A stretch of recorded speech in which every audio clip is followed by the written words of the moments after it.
What is our current understanding of atomic structure, the structure of an atom, in the year 2025? Okay, well, first, in general, all atoms are made up of protons, neutrons, and electrons. Now, I said in general because there is one important exception. The most abundant element in the entire universe by mass is hydrogen. Okay, now, but of all of this hydrogen, 99.98% of these hydrogen atoms are going to be the isotope of hydrogen called protium, which doesn't have a neutron. Protium is just a single proton and a single electron. Okay, but outside of this exception, all other atoms in the universe, except for protium, are going to be made up of protons, neutrons, and electrons. Okay, all of the protons and the neutrons within an atom are going to be contained together in the central core of the atom called the nucleus. And then all of the electrons surround the nucleus in what's called the electron cloud. Okay, the most important property of any atom is what's called its atomic number, which represents the total count of protons in the nucleus. The atomic number of an atom tells you what element that atom is associated with. The atomic number constrains the element of the atom. So you can have an atom with all of its protons, neutrons, and electrons. The number of neutrons can change. The number of electrons can change. But as long as the number of protons doesn't change, then the element hasn't changed. You still have a hydrogen atom or an iron atom or a silicon atom, for example. Okay, if you know the element of an atom, you know how many protons are contained within the nucleus, then you can easily figure out how many electrons there must be in that atom. To do this, all you need to know is the atom a neutral atom, or is it charged? Is it an ion? And then what's its charge? This is easy to figure out because protons and neutrons are both charged particles, and they have the exact same charge, but just opposite magnitudes. Protons have a charge of +1, electrons have a charge of -1. And then neutrons are uncharged, neutral. Their charge is 0. And so if you know you're dealing with a neutral atom, then that must mean that however many protons there are in the nucleus, because the atom is neutral, then there must be the same amount of electrons to balance the positive charge. Because all of the protons are +1, all of the electrons are -1 charge.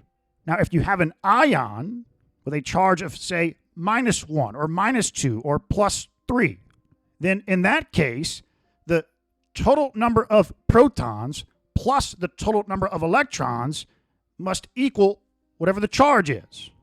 So if you know the element of an atom, what its atomic number is, and you know the charge of that atom, then you can easily determine the number of electrons that are in the electron cloud of that atom. Okay, but now, what is charge? What exactly is charge? Well, charge is very similar to gravity. It's similar in the sense that it's this mysterious force between objects, between masses, that we as humans don't really understand. It seems to kind of magically happen through empty space. So in the case of gravity, we can quantify the gravitational force with Newton's law of gravitational attraction. You have the mass of one object, the mass of another object, the distance between those objects squared, the gravitational constant.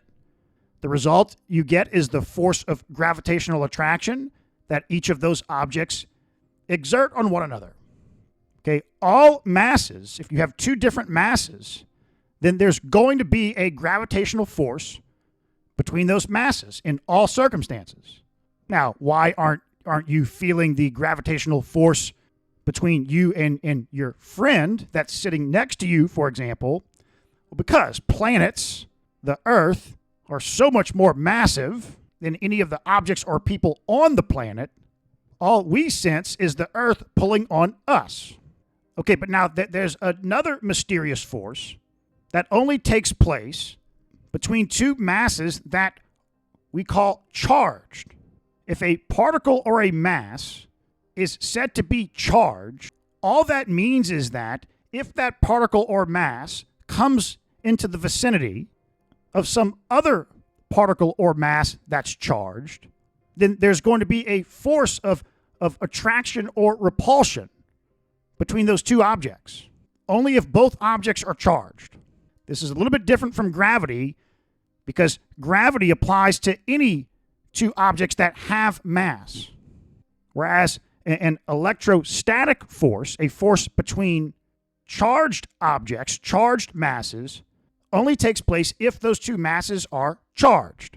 Okay, and the electrostatic force is very similar in form to the gravitational force, where you have the charge on particle 1, the charge on particle 2, the distance between the two particles squared, and then a constant. Okay, now these charges here correspond to the actual quantity of charge on the objects in coulombs. So, for example, the electrostatic force between an electron and a proton, because what's called the charge number of a proton is +1 and the charge number of an electron is -1, that means that their actual charges in coulombs are just equal to what's called the elementary charge. The proton and the electron are elementary charges. That's why their charge number is 1. If some other object had a charge number of 10, then its actual charge in coulombs would be 10 times the elementary charge. And so that's why you'll sometimes see Coulomb's law, the charges written as the charge number of object 1 times E times the charge number of object 2 times E.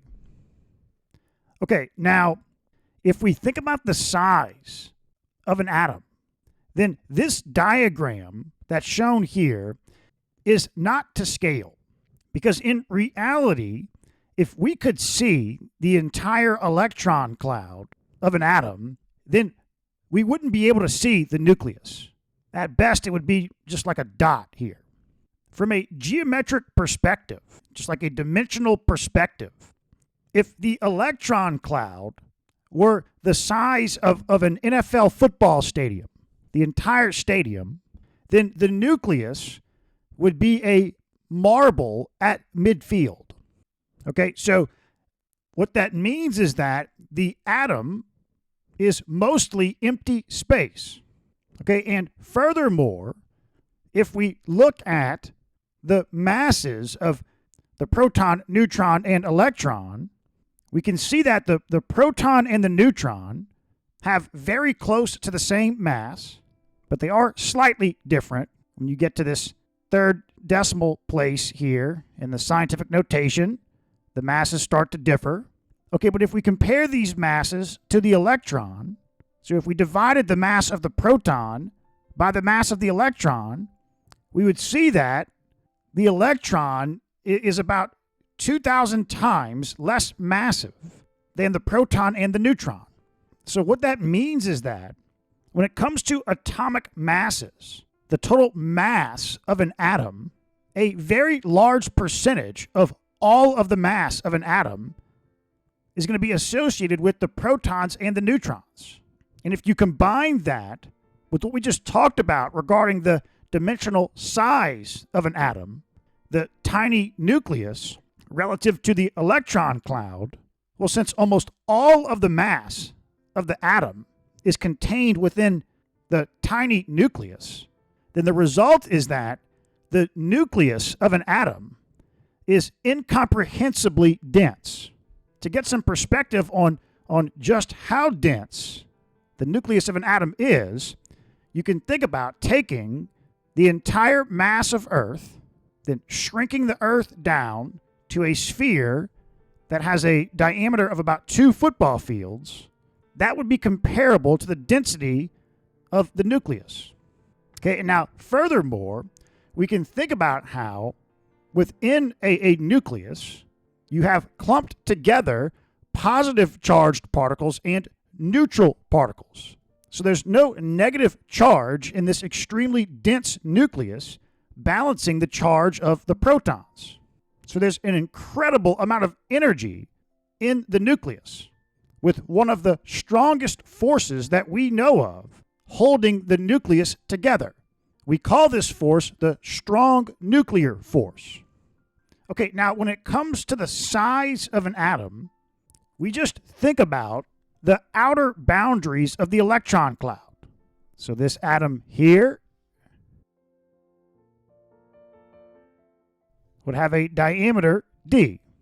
However, electron clouds, which represent the positions of electrons, are based on principles in quantum mechanics. Because electrons are so small, they have such small masses, that the wave-particle duality properties, the wave-like properties of the electrons come into play. So we know that all mass in the universe exhibits wave-particle duality. Even a baseball, even a vehicle, even a human being. The wavelength of any mass is given by this equation, developed by de Broglie. The wavelength of an object is equal to Planck's constant divided by the mass of the object times the velocity of the object. However, the wavelengths of humans and cars and a baseball, or even a speck of dust, is too small for us to measure or perceive. But when you get down to the atomic-sized scale, as masses get smaller, the wavelength of the mass becomes no longer negligible. Even protons and neutrons are small enough masses to where their wavelengths are no longer negligible. For example, the de Broglie wavelength is used in experiments like neutron diffraction to determine the structure of materials. And so the positions of electrons, the shapes and sizes of the electron clouds associated with each electron are determined based on the wave and particle duality properties of the electron. And so what this means is that an electron cloud, like shown here, all of these points don't represent electrons. No, these are all probability points. The idea is that there's a probability of the electron being located at different points within the electron cloud. And technically, mathematically, there is some probability, a small probability, but some probability of electrons being located far away from the nucleus. So much farther away than this boundary that's shown here. And so what we do in order to conceptualize the size of an atom is we make boundaries for electron clouds that enclose about 90% of the total electron density or the total probability. So for this outermost electron, which would be this light blue cloud here, that there would be an inner electron associated with this purple cloud. So for this outermost electron cloud here, which is what the size of the atom is based on, the outermost electron cloud, this boundary represents the fact that there's a 90% probability of finding this outermost electron within this boundary. And so that's what the diameter or the radius of the atom is based on. Now, we also want to think about, contained within any substance at the atomic level, in general, you're either going to see neutral atoms, same number of electrons and protons, either on their own, by themselves, even with like a covalent bond, where you have a molecular substance, H2O, for example, you can think about, in general, have atoms sort of originally intact by themselves, or you'll see ions bonded together, or under special circumstances, you could see ions in a gaseous form, not bonded together. Now, yes, you do have metallic structures, the structure of metals, which is more of atoms bonded together but then engulfed in sort of a sea of electrons. That's a special case. But in general, all substances in any phase, solid, liquid, or gas, are going to be molecular type substances with the atoms pretty much intact as the original atom, or you're going to have substances that are made up of ions.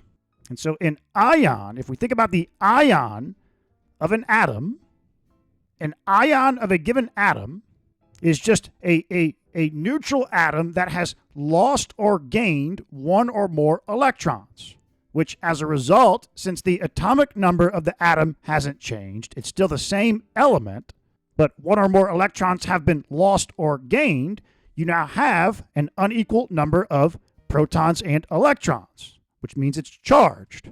Okay, but when an ion is created, if the atom gains one or more electrons or loses one or more electrons, well, its size is going to change.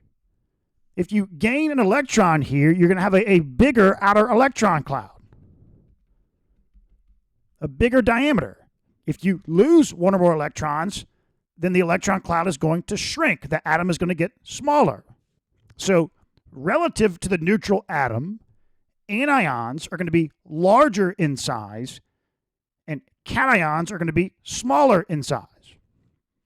Okay, now at the atomic size scale, for particles that are atomic sized, so electrons, protons, neutrons, atoms, molecules, anything atomic sized, if we're going to report a length measurement or a mass measurement, the standard units that are used are, so for length, the most common unit is the angstrom, to where 1 angstrom is equal to 100 picometers, to where a pico is 10 to the minus 12.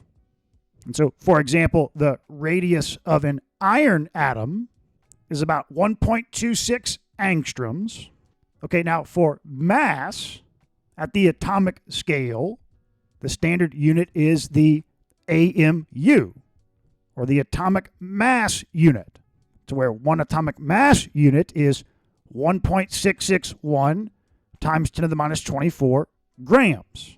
And now to give you a comparison of the mass of something atomic sized in AMU, well, the definition of AMU is based on the carbon-12 atom, the specific isotope of carbon with mass number 12, 6 neutrons. The definition of the AMU is 1 AMU is exactly 1/12 the mass of a carbon-12 atom, which if you think about it, with the carbon-12 atom having 6 protons and 6 neutrons, and the vast majority of the mass of an entire atom comprising the protons and the neutrons, well, then the result is that the mass of a proton and the mass of a neutron are not exactly, but very close to 1 AMU. Okay. Now, there are other particles in the atom outside of just the proton, neutron, and electron. But now when it comes to general chemistry, what we learn in general chemistry, all we're going to need to be concerned with are the proton, neutron, and electron. However, there are other particles, which you would study in detail in particle physics. Okay, now the electron is what's called an elementary particle, which means that electrons can't be further subdivided as far as we know today. Okay, but protons and neutrons, however, are not elementary. They're made up of what are called quarks, which are elementary particles. Okay, the internal structure of protons and neutrons are similar, but not exactly the same. Inside of protons and neutrons, you've got quarks, and you've also got messenger or force carrier particles. specifically gluons. Now, but gluons, the gluon particles, don't have mass. So that there's massless and massive particles. Quarks have mass, and then that means obviously protons and neutrons have mass.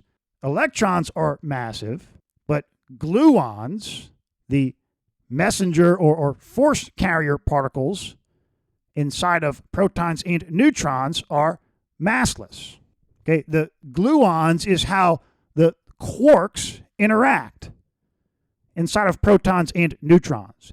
And it's these gluons that are responsible for the strong nuclear force. Okay, now electrons and protons interact via messenger or force carrier particles called virtual photons, which are different from the regular classic photon that you're familiar with. Okay, and virtual photons are responsible for electrostatic forces. Okay, now the smallest particles that we currently know of are called neutrinos. And neutrinos are actually not associated with the structure of atoms. Experiments have shown neutrino masses to be over 1 million times less than that of an electron. Okay, neutrinos are found everywhere in the universe, on Earth, etc. And they're constantly passing through us, trillions at a time. Okay, but now in the atom, there's also messenger or force carrier particles associated with what's called the weak force or the weak nuclear force, with the weak nuclear force being associated with radioactive decay. So radioactive decay or radioactivity is the spontaneous emission of particles and or radiation by certain atoms. Just spontaneously, if you find a radioactive material with radioactive atoms and just set it down on a table, it's spontaneously emitting particles and or radiation. Okay, this energy and or particles is coming from the nucleus of the atom. So radioactive decay is a result of an unstable nucleus seeking a stable position. Okay, and an unstable nucleus is most commonly associated with a nucleus that has an unequal number of protons and neutrons. But just note that even a balanced nucleus with an equal number of protons and neutrons could still be unstable. For example, just a general atom with a large atomic number. Just that large atomic number could make the nucleus unstable. Okay, there's different types of radioactive decay, but 3 of the primary ones are alpha decay, beta decay, and gamma decay.